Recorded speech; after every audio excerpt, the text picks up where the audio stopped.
Glasgow is home to a mystery, a cause of great wonder. An inexplicable phenomenon materializes out of thin air, unavoidably interrupting normality, and then quickly disappears, as puzzlingly and quickly as it appeared.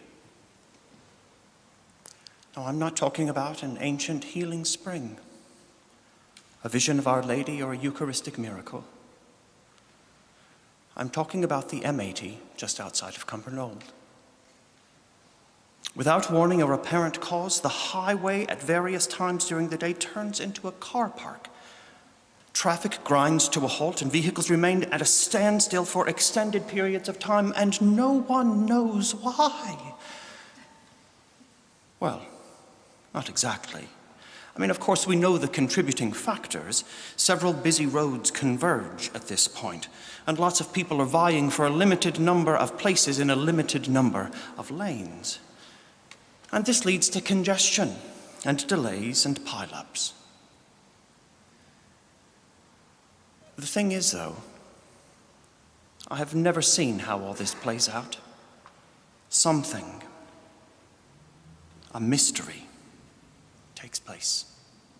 Undoubtedly, road incidents and lane closures, breakdowns, those kinds of things exacerbate overcrowding. That's the only explanation. But the exact causes remain hidden. For all I have witnessed in my many pilgrimages to the Shrine of the Mysteries along the M80, all I've ever seen is that traffic stops for a while and then moves again. There's no explanation. There is nothing more unsatisfying than not being able to understand why something unsettling and disruptive has happened. People long to know the cause of trouble, to look it in the face. It's the reason rubbernecking occurs. We can't look away. We want to see what's happened. And maybe that's why the M80 mystery is so problematic for me. I've never been able to face up to the cause of the problem. Behavioral scientists believe that witnessing tragic events is part of a human coping mechanism for dealing with fear. You see, when we encounter disasters, our brains imagine all the what-ifs. Could that have happened to me? How would I cope? What would I have done differently? And we linger on these questions. An extended meditation on the morbid and catastrophic, because these are serious matters, and our analysis of them could change how we live. In someone else's misfortune, we get a chance to engage with intense emotions without risk of harm to ourselves. By modeling different scenarios in our heads, we attempt to reconcile the uncontrollable and our desire to remain in control. And there's nothing wrong with that. Folk must learn somehow.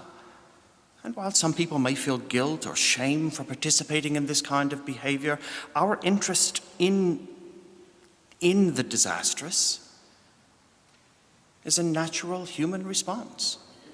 It's rooted in our innate curiosity and our desire to gather information.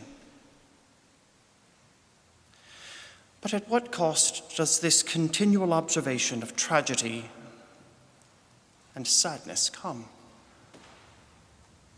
That's what I wonder. That's what I wonder as we hear this Passion Gospel read again today. For many, this will be the second or third time this week we have heard this story.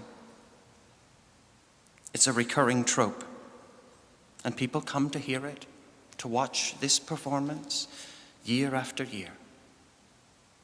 Now, I doubt few that enjoy this gruesome tale. I believe most are horrified by this narrative and its events, because they are nasty. So that begs the question, why are we here? Why are we here to experience it again? Although staring at accidents, at tragedy, is a natural human response, it's important to recognize its potential consequences. Many years of research have explored the human fascination with catastrophe, and at times we have learned lessons from our observations and prove ourselves to be heroes. But there are other times we don't. When we remain inactive and immobilized in the face of terrible misfortune. Psychologists call it the bystander effect. It occurs, they say, because of our propensity as human beings to look to others for cues as to how to behave. And you see, when no one else reacts, when all this is going on and no one else reacts, we may assume that what's happening isn't that big of a deal. And we also may assume that someone else, someone in charge, may be taking care of it. And in too many cases, that someone else, well, it turns out to be no one at all. This section of the Passion Gospel, it puts a spotlight on the rubberneckers. People were watching this story unfold 2,000 years ago, and folk have been watching it ever since. You and I, this afternoon, are examining it now, deciphering the details, figuring out the causes, perhaps even victim blaming, reassuring ourselves that maybe we'd have done it differently. In this story, we get to take all these emotions for another test drive. Today's Passion Gospel presents an opportunity to know why the world stopped turning on Good Friday, to see what happened, to expose the mystery.